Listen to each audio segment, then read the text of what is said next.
어떤 일을 하다가 그 일이 멈춰지거나 돈을 잘 벌다가 손해를 보거나 건강을 잃거나 이런 일이 있을 때 가만히 돌아보면은 당신에 관해서 물을 때 "내 이름은 무엇이고 나이는 몇이며 어디에서 살고 하는 일은 무엇이고 또 가족은 누구누구가 있습니다." 이렇게 대답을 하시겠죠. 내가 가진 나이, 성별, 직업, 내가 가진 집, 내가 가진 차, 내가 가진 경력, 학력, 내가 가진 인간관계, 이러한 것들이 나를 규정을 하게 되는 거죠. '나는 누구인가?'라는 질문을 하면 정말 막막해요. '나? 나 뭐지?' 뭐라고 대답해야 될지 모르거든요. 그렇지만 상당히 루틴하게 우리가 쓰는 방법들이 있어요. 그건 바로 우리가 가진 것들입니다. 가령 지난 몇 년 동안 굉장히 힘들었어요. 병을 앓았거든요. 내가 가진 병이죠. 나의 의사를 찾아가서 나의 수술을 하고 나의 약을 먹고 이런 이야기들을 합니다. 우리가 경험한 것들은 사실상 우리가 소유한 것들로 이야기가 됩니다. 그 소유를 욕구하고 성취하기 위해서 정말 많은 일들을 열심히 하죠. 잠도 안 자고 뭐 건강도 해치면서 그렇게 일을 합니다. 그렇게 해서 얻은 그 소유들, 즉 자산들, 부동산들 이러한 것들은 우리에게 행복과 만족을 주나? 그렇지도 않습니다. 소유하는 데 많은 에너지를 쏟았지만 유지하고 증식하고 이러는 데에도 많은 노력을 키우기 때문에 욕망이나 노력이 들어간 데에는 염려와 근심이 없지 않을 수가 없는 거죠. 가령 주식을 샀다. 이만큼 올랐다. 그러면 '오늘 파는 게 좋을까? 내일까지 두는 게 나을까?' 이런 걸로 우리는 근심을 많이 하게 됩니다. 그러기 때문에 사람이 행복하기는 정말 힘든 것 같아요. 정말 나는 열심히 했는데 망하는 경우가 있잖아요.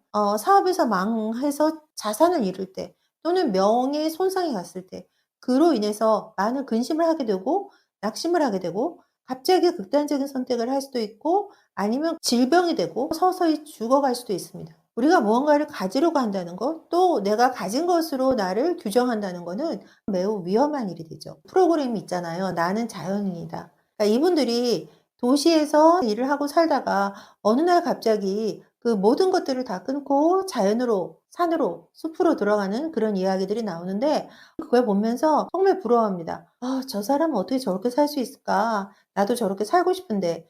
대부분의 사람들이 이런 말을 합니다. 실제로 그것을 실천하기는 매우 힘들죠.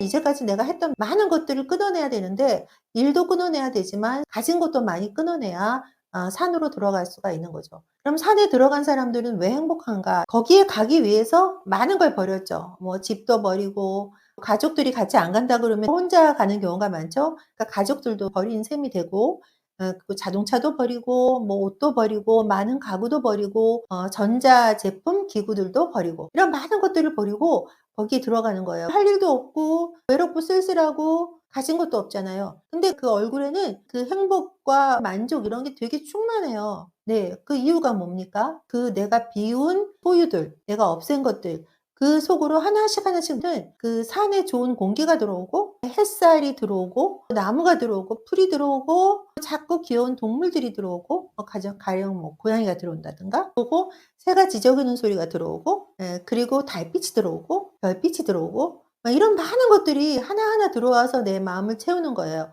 그런 자연이 내 마음으로 들어왔을 때 내 생활로 들어왔을 때 왜 행복할 수 있는가? '아 나도 자연의 일부구나.' 하는 거를 알게 되는 거죠. 이제까지 사람들은 그 문명을 발전시키면서 자연과 동떨어진 삶을 살고 있었죠. '아 나는 자연이랑 달라.' 자연이라는 건 뭔가 원시 상태고 미개 상태인 것처럼 이렇게 생각하며 살았던 거예요. 그래서 우리는 '아 자연 정도 극복할 수 있어. 컨트롤할 수 있어. 심하게 말하면 정복도 할 수 있어.' 자연을 우습게 보고 자연으로부터 멀리 떠나서 자연으로부터 소외된 생활을 했던 거죠.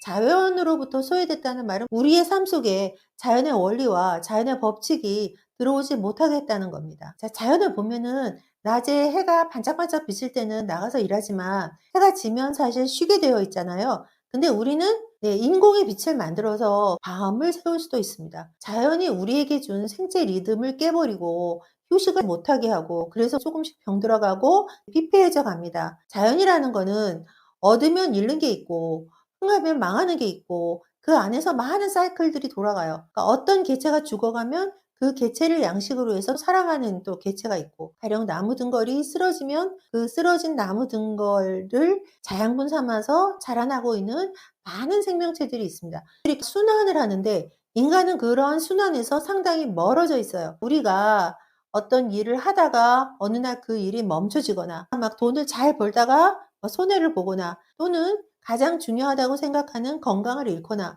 이런 일이 있을 때 가만히 돌아보면은 뭔가 내가 자연대로 살지 않았던 거죠. 그래서 우리는 삶을 점검을 하게 됩니다. '이제 자연으로 돌아갈 때가 되었다.' 이런 생각을 하게 되는 거죠.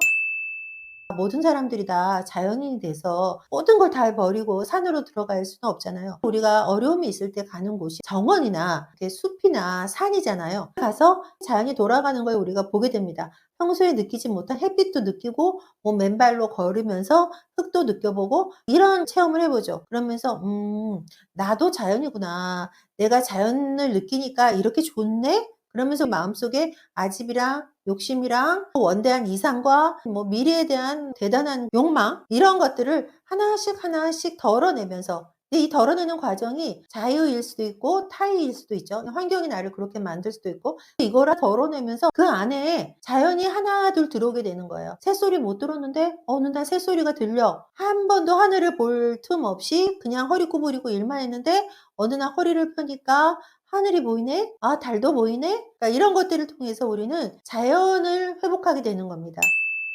근데 자연이 영어로 하면 네이처고, 또 인간 본성도 영어로 하면 네이처예요. 인간 본성은 어떻게 만들어졌냐면 자연대로 살게끔 만들어졌다는 뜻이죠. 근데 우리는 그것을 멀리하고 소외된 채로 살아왔고, 자연이 아닌 많은 것들을 우리 안에 채워 넣으면서 그 소유한 것, 내가 가진 것에 의해서 '나는 행복하다.'라고 생각을 했던 거죠. 거기서 손해를 봐, 손상을 입어, 심지어 나의 건강이 상해. 이럴 때 굉장히 절망하잖아요. 근데 알고 보면 절망할 필요가 없다는 거죠. 자연을 보시면 봄에는 막 파릇파릇 새싹이 막 돋아 꽃이 피어요. 그리고 여름이 되면 얘네들이 그 햇빛을 받고 비를 먹으면서 쑥쑥 자라납니다. 가을이 되면 언제 저런 열매가 맺혔지 싶을 정도로 막 이렇게 탐스러운 열매를 만들어 놔요. 근데 가을에서 겨울로 넘어갈 때 되면 여지없이 이 열매를 다 떨어뜨려 버립니다. 이파리도 다 버리고 남는 건 그냥 앙상한 가지예요. 그리고 겨울이 되면 그 앙상한 가지를 가지고 휴식과 수면에 들어가는 게 나무의 일생입니다. 그러니까 인간도 그거를 보고 배워야 되는 거죠. 때로는 휴지기도 가져야 되고, 때로는 열심히 만든 것을 떨어뜨려야 될 때도 있고, 어떤 때는 그냥 멍하니 있어야 되고, 어떤 때는 뭐 가지가 꺾여도 '그래 뭐 가지 꺾였네.' 그러고 살아야 되고, 이런 많은 일들이 우리 삶 속에서 일어나는 것입니다. 중세의 유명한 철학자이자 신학자인 마이스터 에크하르트는 우리에게 내적 빈곤이라는 거를 추천을 해 줍니다. 소유랑 욕구랑 지식이 없는 삶을 말합니다. 우리는 정말 열심히 소유하고 또 그 소유를 욕구하고 지식을 단단하게 쌓아서 그걸 가지고 살잖아요. 그런 것들이 없을 때 우리는 그냥 자연 자체로 살 수 있습니다. 실망을 해도 그냥 견디며 살고, 또 재산을 잃어도 견디며 살고, 매우 힘든 일이지만요. 또 건강을 잃어도, 또는 나의 장기 하나를 떼어내도 그냥 버티며 살고. 왜? 이게 자연이니까.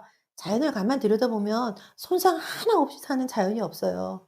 제가 얼마 전에 올림픽 공원에 갔는데 산책로에 뭐가 많이 떨어져 있더라고요. 그래서 '이거 뭐지?' 하고 보니까 새가 이렇게 날다가 깃털을 떨어뜨리는 거예요. 그것뿐이겠어요? 수많은 곤충의 시체, 여름에 죽어서 떨어지는 그런 이파리, 이런 것들이 정말로 많거든요. 그냥 그게 자연이거든요. 그런 것들 우리가 인정을 하면 웬만한 거는 그냥 툭툭 털고 울퉁불퉁하게 살 수 있는 거예요. 인간이 닦아 놓은 길은 되게 매끈하잖아요, 아스팔트. 근데 여러분, 자연의 길은 울퉁불퉁하잖아요. 이제 우리는 소유나 집착이나 지식, 이러한 것들 때문에 힘들게 살지 않고 훨씬 더 가벼운 삶을 살 수가 있는 것입니다. 현대의 사상가인 에리 프롬도 이런 얘기를 했죠. 우리 삶의 양식에는 두 가지가 있다고. 하나는 소유적인 삶의 양식, 또 하나는 존재적인 삶의 양식입니다. 소유적 삶의 양식은 내가 가진 것에 의해서 나를 규정하는 거고, 존재적 삶의 양식은 그냥 그날그날 내가 경험하면서 살아가는 것입니다. 매우 능동적으로 하는 거죠. 동양의 노자나 장자가 그런 말을 많이 했고, 불교 사상도 그런 성격을 많이 띠고 있는데, 우리는 소유한 것으로서 규정되지 않는다. 그리고 진짜 행복을 찾으려면 자연처럼 살면 된다. 네, 여러분 끝까지 들어주셔서 감사합니다.